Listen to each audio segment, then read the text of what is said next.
Blog Talk Radio.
Welcome to the Robbie, the Rummy Show. Tonight we feature Bukshot. Anyway, this is your host, Nappy J. Robbie is not in. He just got a new job. He's working evening shift right now, so I am his co-host. And I also have my own personal co-host in here right now, Ninja, that I met last year during a photo shoot for Johnny Carnage's CDs, Insane and Thuggalo. Anyway, what's up, Bruce? Whoop, whoop. What's up, you guys? What's up? So is Bukshot called in yet? Hey, what's up, guys? I'm on here right now. Oh, yeah, what's up, man? What's happening, man? Oh, just chilling. How you doing tonight? Good. Little bit under the weather. I caught a little bit of some kind of chest cold or something that's lasted a couple of days, but I'm sure I'll live through it.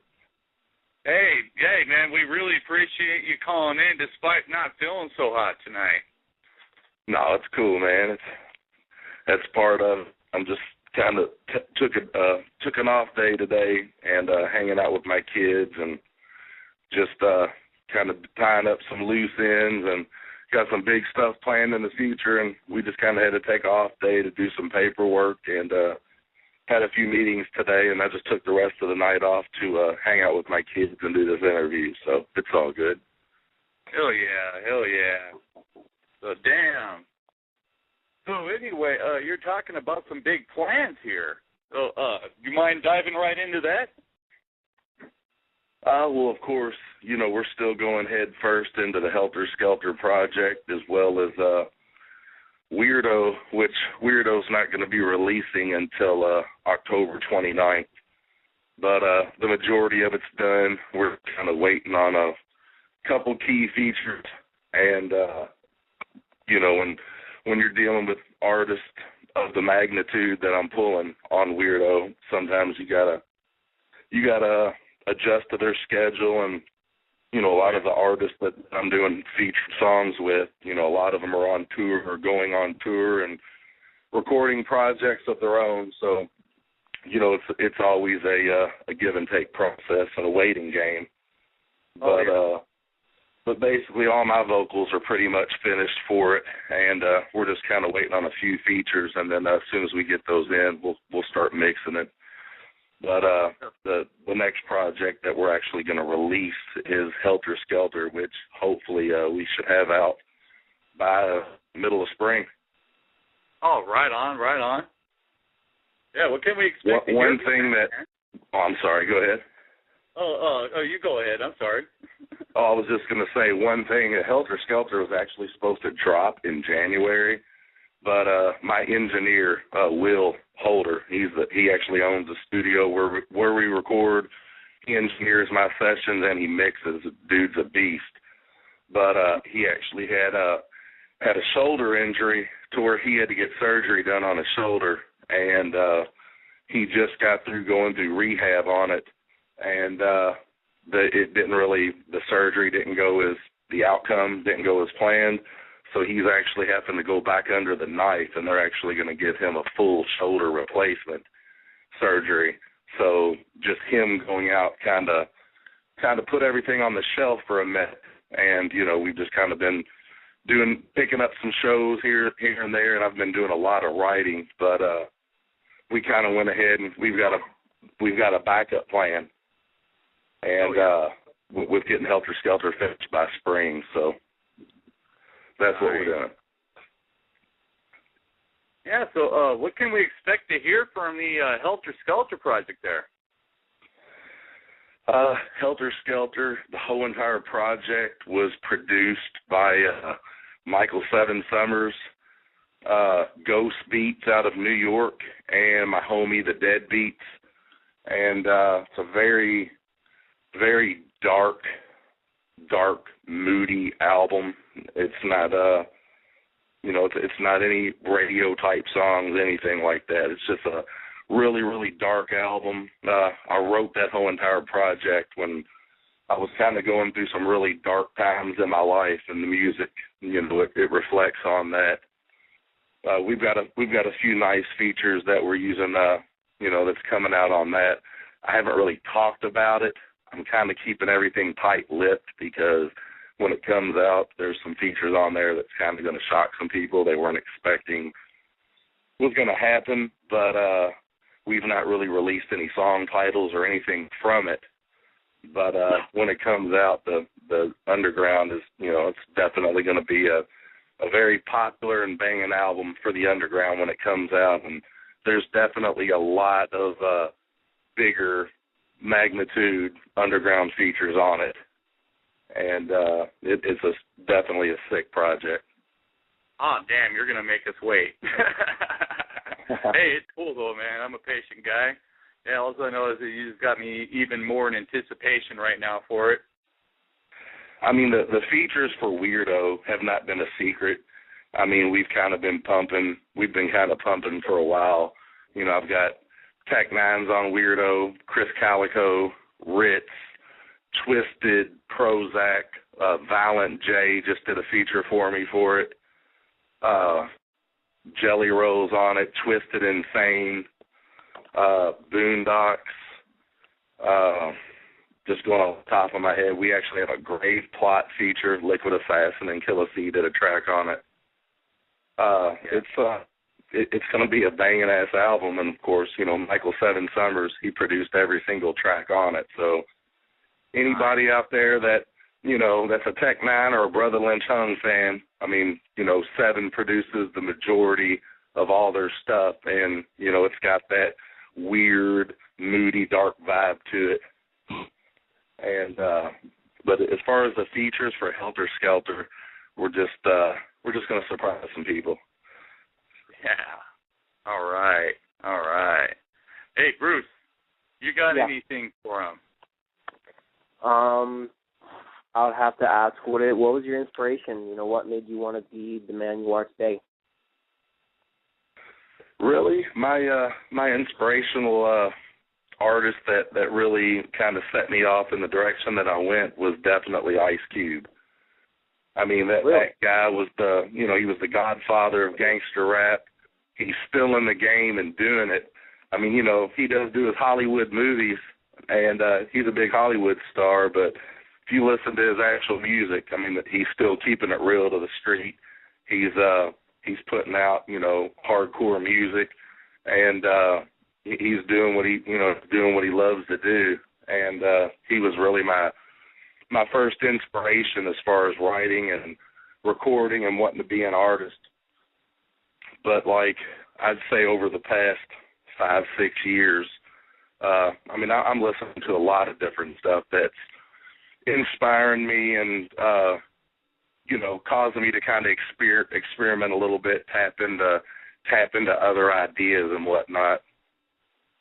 I've been listening to a lot of Tech Nine lately. I mean, I've been a I've been a fan of Tech Nine from the first time I ever heard Yuck Mouth Thugged Out album, and he had a song on there called Bomb Bell, and that was the first track I'd ever heard Tech rap, and I've been a huge fan of him ever since. And after I linked up with him and, you know, actually met the guy, you know, Tech's one of my really good homies now. I mean, you know, after you meet the guy, you can't help but to like him even more. I mean, he's a better person than he is an artist, and that's saying a lot because there's not a lot of people fucking with Tech right now. Yeah. So, anyway, I had a question. Okay, and I searched around the internet, and well, I had, you know, I'm the guy that does like the promotional videos for the Robbie the Rummy show here and everything, and I could not find a single music video. Is there any music videos in the foreseeable future? We actually just inked a deal with a guy here. We just did a deal. We're basically getting ready to film 4 to 5 music videos. We've got a bunch of new stuff that we're getting ready to, you know, we got some song ideas and song concepts. But, you know, that's one of the crazy things to my career that I've never actually put out any music videos. And it's really insane. You look at how many records I've sold. I've, you know, independent. I've moved 150,000 plus units in the underground, and that's without the help of one video. And right now, if anybody wants to actually catch me in a video, I did a song with our artist T Razor on his album. His second single is a song called No Matter Where I Go. And it's T Razor featuring Bukshot. Sick track, really, really dope video, really dark sound, and, you know, a lot of blood in the video. Definitely YouTube it. T Razor featuring Bukshot. And definitely give everybody a fix until we can get some of these videos kicked out this summer. Yeah, that's crazy how many units that you sold without the help of one single music video. I mean, that just tells me something right there, man. That's awesome. Yeah, I mean, it's you know, actually talking about it, you know, it's one of those things you don't really think about, but, you know, actually you bringing it up, I'm sitting there like, wow, like, you know, that's a serious revelation that, you know, I've moved this many albums, I've got this big of a buzz, and I've never dropped a music video.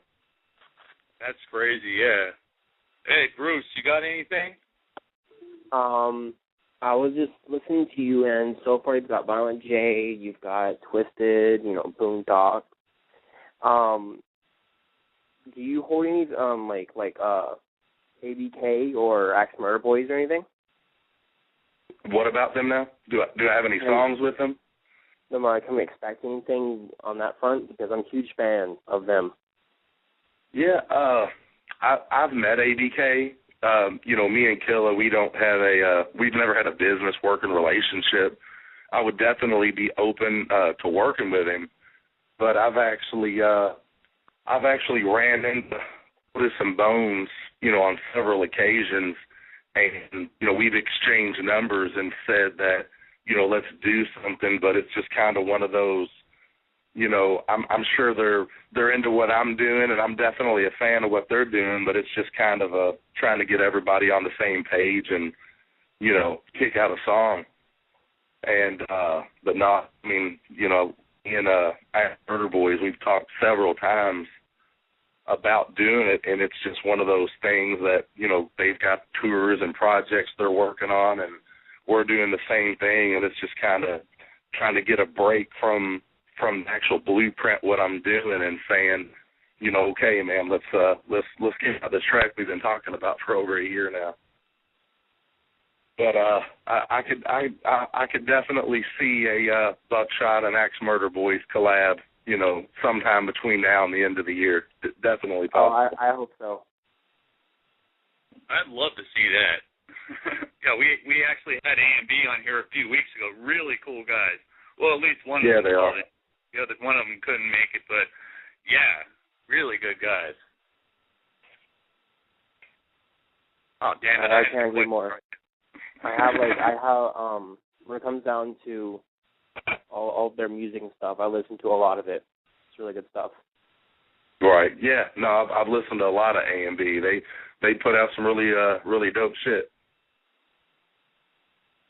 So, anyway, I know that you're making us wait for this everything with Helter Skelter to drop. But anyway, is there anybody out there that you haven't worked with that you would love to?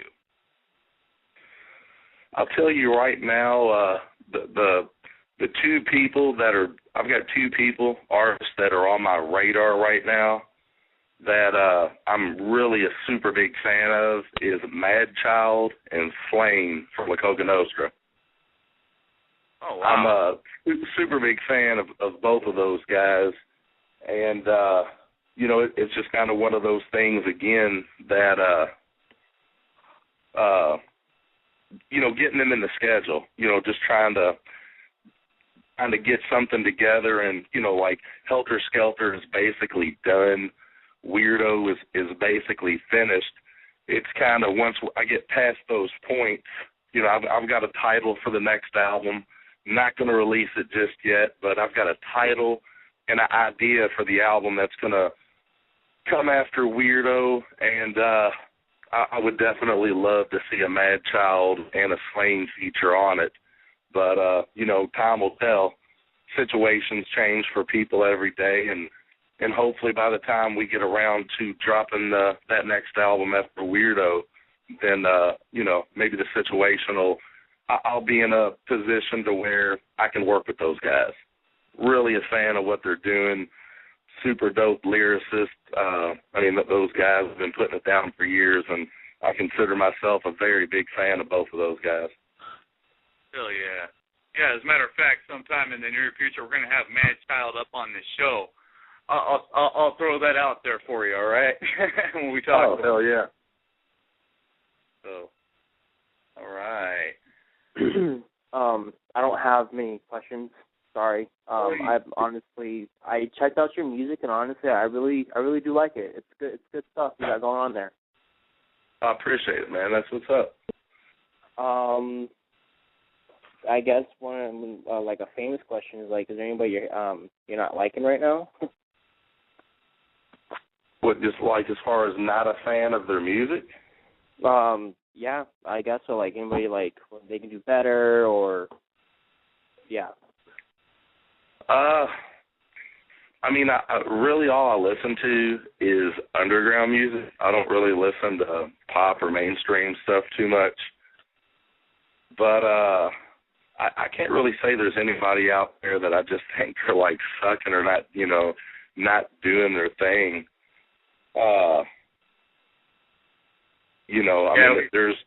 I'm one of those artists. I don't have beefs or, drama with other artists. I kind of get along with everybody, and I don't really have anything negative to say about anybody.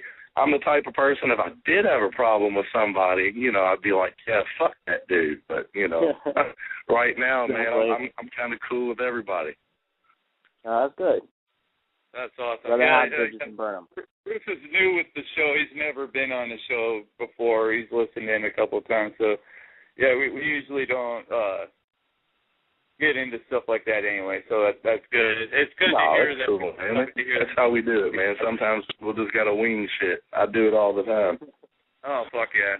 Yeah, this is a completely improvised show. I actually every single time that I've ever tried to kind of script one, I wrote 10, 15 questions down, and I got maybe 3 questions in. We ended up going a completely different direction. So ever since then, I've just been improvising. So it's cool. Right. No, that's what's up, man. Yeah. So anyway, I wanted to ask, okay, with the Underground Avengers project, man, what brought that all about? Basically, man, that whole thing started that Boondocks and I had kind of, talked and gotten together about wanting to, just record some songs or whatnot. We just wanted to work with each other. And then I'd say about 2.5 months before the gathering, Class and I had been talking about doing some stuff together. And Class basically hit me up and was like, we should do something together with the gathering coming up. We're both going to be performing out there, and, we should, drop something, put something together. And I started talking to Dirty, about what Class had said, and, Boondocks and I were wanting to do something, so I was just like, why don't we do a group project, the three of us, do something for the gathering. And that's kind of really how the whole thing was formed. Boondocks was down with it, Class was down with it, and Class donated, he brought 3 tracks to the table, and I basically provided the rest of the tracks. And, we just kind of sat down and came up with ideas through email and through texting and talking. And then Boondocks came to Louisville at the studio where we record at. He came up here for a week, recorded all his vocals. And then Class came up here for a week, and he knocked out all his vocals. And then between me and my engineer, we had the whole thing mixed down and knocked out. Nice. We literally got the CDs back the day before we left for the gathering. That's how close it was. Oh, shit. We had a lot of issues. We would have actually had the CDs back a week before, but we had issues with copyright infringement due to, the Marvel characters and everything. So, not many people noticed what actually had happened, but the original artwork that we blasted out on the internet, which had the cover had Iron Man's face that had Boondocks' face paint, and then the Incredible Hulk and the Captain America shield. But if you paid attention, the actual EP that was released at the gathering didn't have any of those images on it, because basically, nobody would touch it due to copyright infringements, and we didn't have time to send it out to anybody else. So we went ahead and had disc makers. We had our artwork guy. We scrambled him and basically was like, dude, you got to pull all the Marvel shit off of it. And, we still managed to wing it, and we had the project back. And, of course, we sold out of it. And when we sold out of it, we found another company that didn't give a shit about the fucking Marvel images. So the next pressing actually had the original artwork on it. So there's actually 2 versions of it out there, and, so it worked out. Right on. That's fucking awesome, dude. I'm actually, because I saw that artwork, and I thought that was pretty chill. I'm glad it all worked out for you, dude. Yeah, me too. I mean, we were really happy how the artwork came out, and of course when disc makers called us and we're like, they were like, man, we're sorry, but we can't fool with this. We were like devastated. Everybody liked the artwork. We thought the idea behind it was cool, but things work out for a reason. So we ended up achieving getting out that artwork anyway on the second pressing. So it all worked out. Good. Really Good. bad. At the moment, I don't have any questions. Jay, it's up to you, man. You ain't got one right now? Because I was trying to think up one right now. Well, I mean, I can go with, what's your most inspirational song that's ever, really just hit you right there in the heart? Holy crap, what the fuck just happened? You know what I mean? Like my own stuff or just any song out there, period?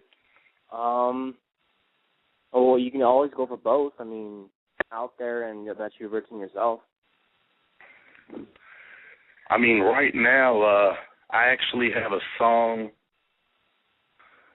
I've got a song on Weirdo that it's called End Game, and it's just one of those real heartfelt, down-to-earth songs that, it just basically describes my coming up in the game and what I had to face, and, since I've made a name and, I'm making a lot of noise, just all the oppositions that I've got to deal with and the bullshit that, I have to go with, and it's really just the beat speaks a million words. I mean, it's full of pianos, and it's like right when you hear it, you know it's some real shit. But that's kind of like right now, you know, that's kind of like the song I feel that kind of presses the most of just the music alone is very, very emotional in it. Yeah, all right, that's cool. Well, I'm excited to hear that. I like those songs like that, you know, like Boondocks, We All Fall. Like, when you really listen to that song, like, you can actually feel the emotion. Like, me and my buddy Mac, like, we really, really get into that song. It's like, damn, dude, hard time right there. Oh, yeah, no. We All Fall is a really good song. One of my favorites by Dirty. Oh, yeah. Oh, yeah. Exactly. It's like, when you listen to a song, you can actually feel the real emotion. It can actually draw you in. You know, that's like, that right there, that was real. Like, I respect that, you know? Yeah, no, totally. It was some real shit. Do you have any other supergroup type albums in the works, or are you thinking about anything like that, like similar to Underground Avengers? I've got something on the tip of my tongue that I'm not allowed to talk about. Oh, okay. But it's super huge, and I'm not even, you know, it's not in concrete, but I've been approached by a very big underground artist, and one of the biggest, and wanting to do something. And that's all I'm going to put out there, because I don't want to jinx myself. But this is something that just transpired about a week ago, and if it goes through, it's going to be like the fucking biggest thing that happens in 2013. But you know, I don't have the liberty to talk about it because the ball's not in my court. The ball's in this other guy's court, and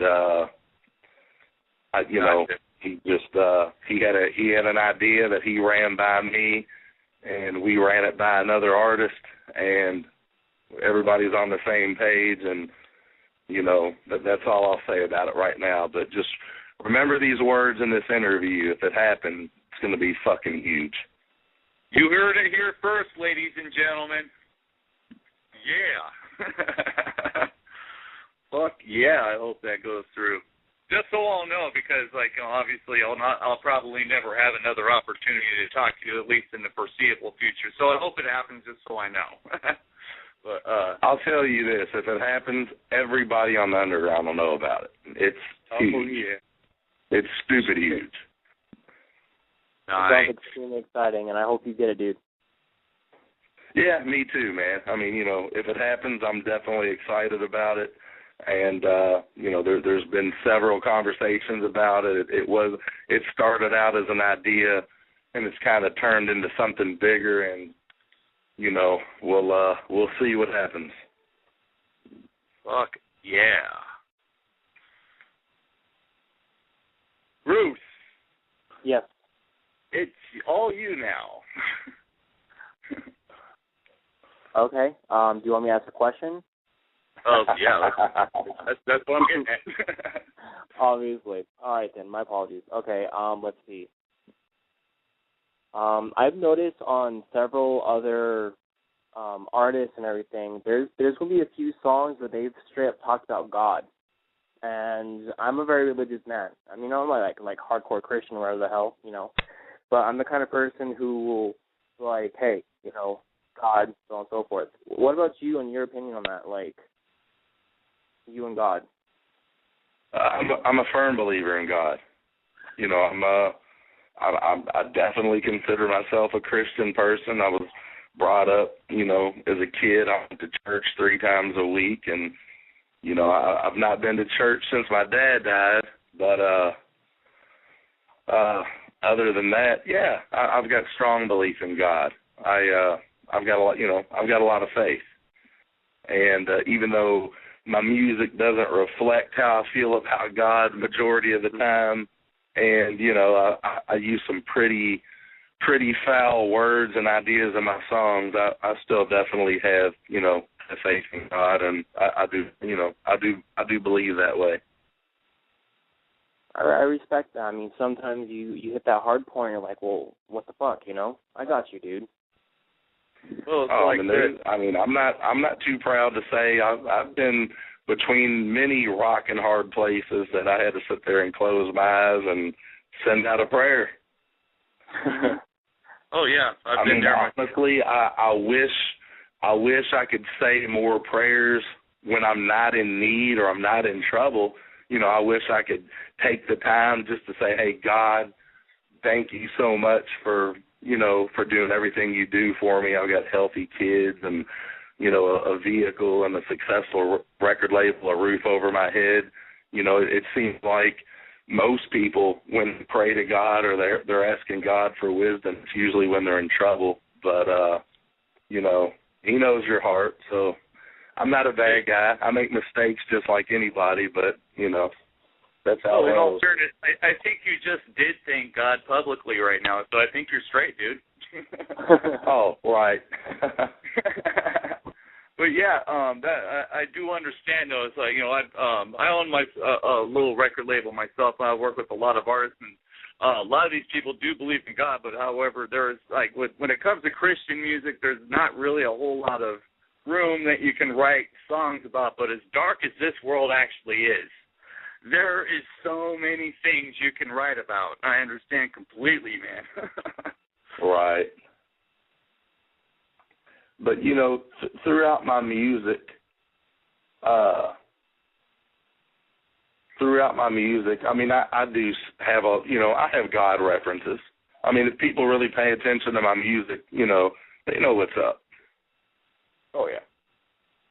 Oh, yeah. And, I appreciate that, because, I'm, of all the religious songs, not, religious, but, Axe Murder Boys, Lord Help Me Now. Such right. a sick-ass song, dude. I'm telling you, when I'm down, dude, and I'm just I'm listening to the song, and this is what I need. Good stuff. So, I appreciate that. Yeah, that's cool, man. That's what's up. All right. So, we got about, let me check the time. It is 8:32 Pacific time anyway. Gives us about another 13 minutes left. Okay. So, let's start to get this wrapped up. All right. So, what are your, we already got into your influence. I'm sorry. Okay, damn it, question block. I've got, I guess you could call it writer's block when it comes to questions all of a sudden. It sucks. But, so what would be, your main writing process? What gets you motivated into it? I mean, really, when I write, the music always talks to me. I don't really write songs and then find beats to go with them. I mean, sometimes I'll have a concept or an idea that I might jot down some notes about.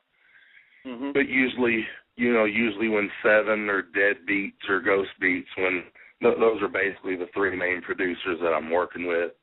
And, they'll send me tracks and say, hey, I made these tracks. I think they got your name on them. Check them out.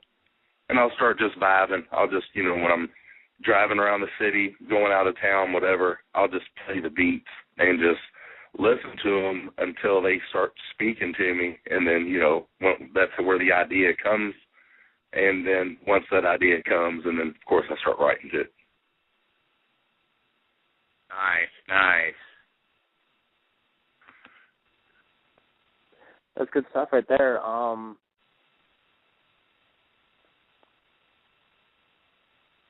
In your life and among personal people, who would you say that motivates you the most, that inspires you, to keep going? Your kids, your mom, who? Oh, definitely my kids. I mean, I do everything for my kids. I mean, to me, as far as I'm concerned, without my kids, I'm nothing. I mean, every move I make, is for them, making sure they're, I want them to grow up and have a better life than I had. And, definitely every move I make musically or not musically, just life in general. I mean, I've always got their best interest at heart. That's good, dude. I mean, I've got a really good team around me. I mean, you know, outside of the kids, I mean, everybody at the label, you know, Mobstyle Music, we don't really have new people at the label. I mean, they've been people that's been with me, you know, artists, and I mean, like my manager right now, Michael Lewis, he's been like a personal friend of mine. He actually just started managing me less than a year ago, but I mean, he's been like a brother to me for 12, 13 years. I mean, he's a guy that I know he's in my corner. He's got my back, you know, no matter what. And that's why he's my manager. I mean, I trust him. He's very intelligent. He knows business, and, you know, he makes me money. And, you know, that's a plus combination. But, I mean, you know, just the artist, just everybody at the label. I mean, just we feel like family. We don't bring new people in the label very frequent. I mean, it's been years since we brought somebody aboard. I mean, we're just like a tight-knit family, and, you know, we're not really looking for new artists to sign. And, you know, that's just how we roll. Anyway, since the interview's starting to come to a close, last time I tried to get anything like this, turned out we didn't have enough time. Person got cut off. So anyway, is there anything that you want to say to the fans out there? Yeah, definitely. I mean, if it wasn't, you know, I love every single one of my fans and supporters out there. If it wasn't for you guys supporting me, buying merchandise from the website, from our shows, in store, you know, iTunes, downloads, everything. If it wasn't for the fans and supporters, I wouldn't be where I'm at right now. You know, every one of my fans out there really, really hold me down, and I've got nothing but love and allegiance to all my fans out there. And, you know, in turn, these next two projects I'm dropping this year, the fans are going to know when they hear them that, you know, I gave everything. I mean, when these albums come out, you know, they're pretty sick albums. They're going to know I put my all into it, and that I'm giving back to the fans with really good quality product. Sounds real good. But, you know, anybody out there interested in checking out the music, you can go to our website. It's mobstylemusic.com. Bukshot, spelled B-U-K. There's no C in it. B-U-K-S-H-O-T. You can go to my Reverb Nation page, which is reverbnation.com/Bukshot. There's free downloads, about 85, 90 tracks you can sample. iTunes has a lot of our catalog. And, of course, I'm a huge person on Twitter. I live on Twitter. I respond to the fans. I follow fans back. My Twitter handle's @BuckShizzle, BUKSHIZZLE. So if you're on Twitter and you're not following me, follow me. I'll follow you back. If you got any questions, you can hit me on there.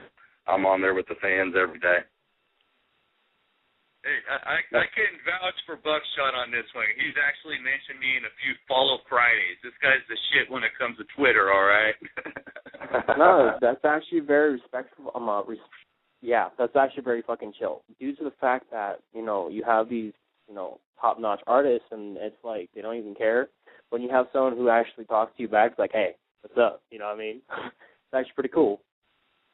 I mean, what I vouch for, I say I respond to 99% of everybody, and I leave that 1% open because I get so many tweets.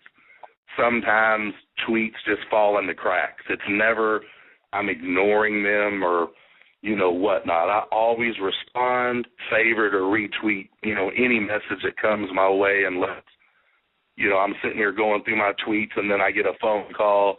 And then I go back to Twitter, and I just realized last message I didn't see it. You know, I went to the next one and skipped it. So I'd say I have about a 99% response rate to everybody.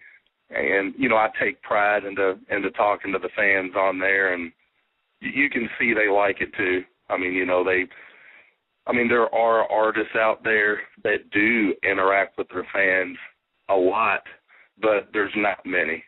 I mean, the majority of the real big artists, they just tweet about their shows or concerts or what they're doing, but when it actually comes to fans talking to them, you don't really see a lot of interaction. I mean, there are a lot of big artists out there who do. I mean, Tech-9, Chris Calico, I see them, they respond to their fans a lot. Twisted, they respond to their fans. I mean, they might not respond to every single one of them. You got to imagine how many followers they got and people that's tweeting at them. But, I see Paula and Jamie, but they're both on there, talking with as many fans as they can. I mean, there's a lot of artists in the underground who do care about their fans, and that's all we got. All we got is our fans. Without fans, we're nothing. So it's definitely good and positive when artists can be role models and, can respond to their fans and show them love the way that, a lot of us do. That's the least that an artist can do, when the fans are out there going to your concerts, paying ticket sales, paying for VIP, buying CDs and shirts. The least we can do as artists is when somebody's like, Bukshot, I love your music, and I can retweet that and say, thanks, I really appreciate your support. That just made their year. Yep, it does, yeah, every little bit of that stuff, yeah, I mean, I've gotten a couple of tweets from Twisted and a few other people. I mean, I'll tell you what, I was pretty much like doing backflips through my backyard for the next 3 hours. It just felt good to hear from them, Right. Like, somebody you look up to, I mean, shit. I mean, right here, right now, exactly. I can tell you right now, it's like, you're somebody I look up to big time calling in my show and shit. That's fucking great. I mean, that says it all right there. That, the fans actually do mean something to you right there. Oh, definitely. I totally agree with that. All right, so we are down to our last few minutes. So anyway, wanted to give everybody a little bit of a rundown. Okay, in 2 days on this very show, we are going to have another member of the Underground Avengers. Class will be up in this bitch. Hell yeah. Hell yeah. We're still working on getting Class is my dude. But yeah, anyway, any last thing you want to say, sir? Man, I just want to reiterate to all my fans, all my weirdos out there, thanks for holding me down and supporting me. I love every one of you all. Get at me on Twitter. You all know how I roll on there. If there's anything you all want to know, want to ask, tweet at me, DM me.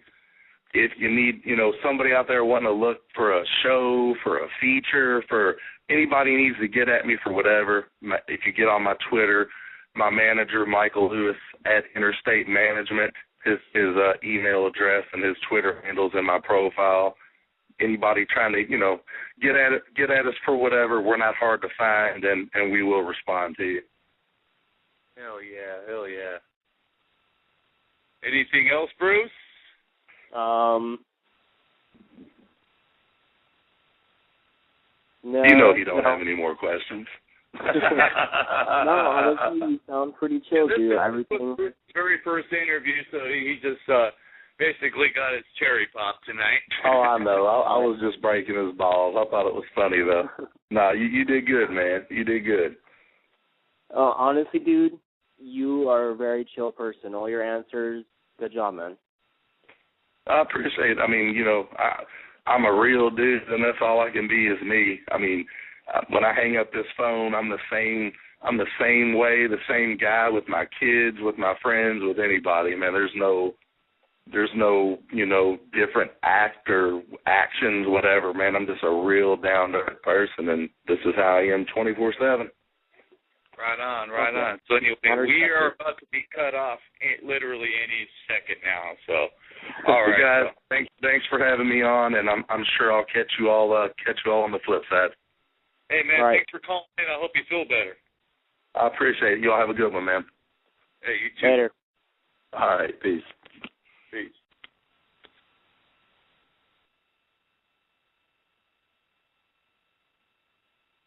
Jay there? Oh, done.